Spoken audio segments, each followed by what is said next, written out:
Hi everyone, and welcome to week 7. This week we're going to be looking at utilitarianism as a as a philosophy that is interested in defending the same things that classical liberals like John Locke are interested in, namely the right to property, individual rights, and representative democracy. The difference will be that utilitarians reject the Lockean idea of natural rights. Instead, they will be justifying liberal democracy based on the principle of utility, which in a nutshell is the idea that the government should enact policy with the goal of achieving the greatest happiness for the greatest number. The utilitarians are best represented by Jeremy Bentham and John Stuart Mill. Bentham really sort of sets down the foundation of utilitarianism, and then John Stuart Mill will later build on it in order to address what he considered some of the deficiencies of Bentham's philosophy. Now, to begin with Bentham, Bentham argues that there is the possibility of creating a rational science of governance. And the way to achieve this is through the adoption of the principle of utility as the guiding force behind policy. Now, Bentham will make a distinction between what he calls the principle of utility and the arbitrary principle. The arbitrary principle is based on the idea that we are driven by nothing other than a desire to maximize pleasure and minimize pain. There is no abstract morality, there is no external force or sort of objective capital T truth. Everything that we do is guided essentially by our preferences. And the arbitrary principle is about defining what is good and bad in terms of what I like and what I dislike. Now, for Bentham, this principle is perfectly fine for individuals to hold in their private lives. Bentham would argue, for instance, that a person who is strongly religious isn't someone who is guided by, an external deity or God. Instead, they prefer the moral system that their religion provides. The same thing could be said of a person who is non-religious. And so this is a perfectly fine principle to live in accordance with in our daily lives. And it is something that Bentham believes that we do, in fact, adhere to in our daily lives. For Bentham, however, this is a terrible principle for guiding government policy. The problem of government and the fact of government sort of intrusion in our daily lives is a product of the fact that politicians are essentially picking sides. They are enforcing their own arbitrary principle and demanding that others change their preferences. This, of course, leads to the infringement on rights. It leads to oppression. And for Bentham, this is the problem that faces contemporary government. A better principle in Bentham's mind is the principle of utility. And the principle of utility basically seeks to ensure that the greatest happiness for the greatest number is the goal of policy. And Bentham will argue that there is a way of calculating in a rational manner this greatest happiness for the greatest number. And in Bentham's mind, any policy that is being debated should be subjected to what he calls the philosophic calculus. Now, there are a few assumptions here. The first is that there is no such thing as the community interest or the interest of the body politic. There are only individual interests. And so society is nothing more than a collection of individuals all pursuing their own version of the good as embodied in their own personal arbitrary principle. So the philosophic calculus essentially looks at the effect that a particular policy may have on each individual and then adds all of those calculations together and then determines whether or not that particular policy will ensure the greatest happiness for the greatest number. If it does it represents good policy. If it does not, then it represents bad policy and should not be enacted. Now, another important element of Bentham's philosophy is the idea that all pleasures are equal. He makes the famous statement, pushpin is the same as poetry, where pushpin is a child's game. Basically, Bentham is not interested in creating a hierarchy of pleasures, where he is not interested in saying that some pleasures are superior to others.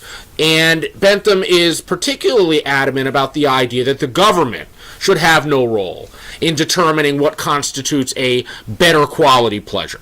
So the philosophic calculus takes all pleasures as equal and then determines whether or not a policy will ensure the greatest happiness for the greatest number. Now, I think the overall outcome of Bentham's philosophy, at least in Bentham's mind, is that government remains limited. The government should not be involved in legislating morality. It should not be involved in legislating, or sort of compelling individuals to change their preferences. And so, for the most part, what Bentham envisions is a government that more or less leaves the people alone. That the maximum happiness is achieved when the government allows people to pursue their own preferences without interference. So policy that is geared towards, maximizing an individual's ability to live their life as they see fit is essentially the role of government. A non-interference, a sort of laissez-faire approach is what Bentham envisions. Now, many critics of Bentham argue that Bentham does not provide sufficient support for the idea of individual rights.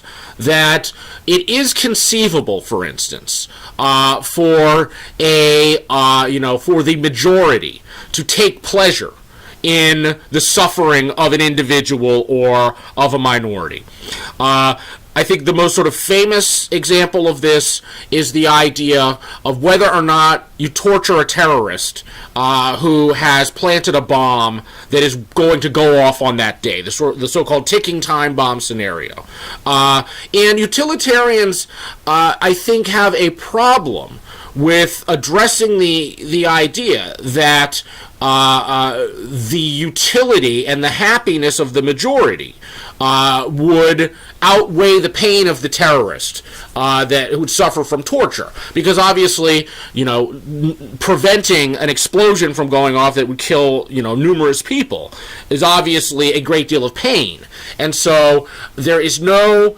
In the sort of critics of utilitarians' mind, there's no, sort of hard and fast principle that prevents the violation of the rights of the individual. This is something that John Stuart Mill would recognize. And so Mill will build upon Bentham's ideas and essentially seek to address the problem of individual rights and provide sort of what he considers to be a stronger defense of individual rights while still maintaining the overall utilitarian framework. Now, one of Mill's most famous ideas is the idea of the harm principle. And this will be a principle that states that the government has no right to interfere in an individual's life unless that individual is causing harm to another individual. And here Mill is thinking specifically about physical harm. So this is where the government can intervene to prevent one individual from causing harm to another individual. Now, you notice Mill does not argue that the government can step in to prevent an individual from harming themselves. So the idea of a victimless crime is something that I think Mill would be an advocate for, in the sense of the government shouldn't be about preventing people from causing harm to themselves. So the harm principle will be one of the foundations of Mill's thought. The other foundation will be his idea of individuality. And here, basically, he will make an argument in favor of individualism and individuality based on the principle of utility. Now, Mill will go a little further than Bentham in terms of his idea of society. Basically, Mill believes that individuals want to be held in high esteem by others, and individuals can be educated.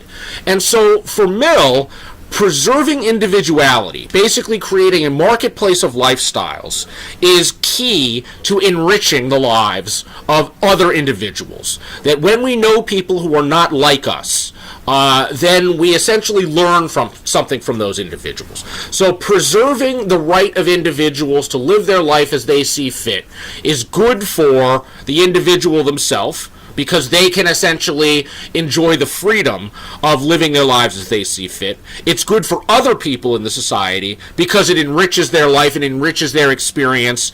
And it's good for the society as a whole because it essentially contributes to progress within the society.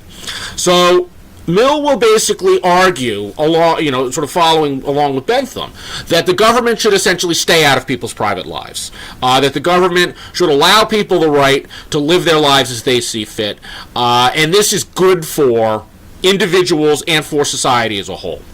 Now, one of Mill's most famous ideas is the idea of the marketplace of ideas, the defense of free speech. And Mill will more or less come down on the side of a absolute right to free speech. He argues that all ideas should be allowed to be expressed. One of the things that Mill fears is the idea of the tyranny of the majority. And he believes that there is a great deal of pressure to conform to majority opinion. And in Mill's estimation, this stifles progress within society. So I think part of the purpose of Mill's work, particularly on liberty, is to educate the public about the importance of honoring and protecting the right to free speech, particularly the right of those you disagree with to speak, the right of those whose ideas you find repulsive to speak. So Mill essentially argues that the reason for doing this is twofold. The first is if an idea is false, if it is something that is reprehensible to sort of modern or the sort of contemporary morality or normative frameworks, allowing that idea to be expressed essentially reinforces the majority opinion and the majority normative framework. It sort of exposes the false idea. This can be sort of false in the sense of scientifically false, like the notion that the world is flat, or it can be something that is morally false or morally reprehensible. The idea that slavery is acceptable, racism is acceptable, these sorts of ideas are considered by the majority to be abhorrent. But by confronting them, the majority reinforces its own opinion and sort of preserves the norms that the society has set. So this is one instance of the benefits of allowing for unrestrained free speech. The other benefit is that the minority idea may be true or partially true. And when the majority suppresses that idea, the society loses out. The society stagnates. The classic example here is Galileo and his suppression by the church. Scientific progress was held back as a result of the fact that the church's ideology and belief system essentially went against the scientific evidence of the heliocentric universe, or the heliocentric solar system. So for Mill, suppressing these ideas stifles progress and prevents the society from evolving. So for Mill, ensuring this absolute right to speech is key to ensuring the progress of society as a whole. All right, this week you will be finishing your final papers. Be sure that you take a look at the comments that I left on your outline. And in the discussion board, we'll be talking about utilitarianism in terms of its practicality as a governing principle. As always, if you have any questions, feel free to contact me, and enjoy your week.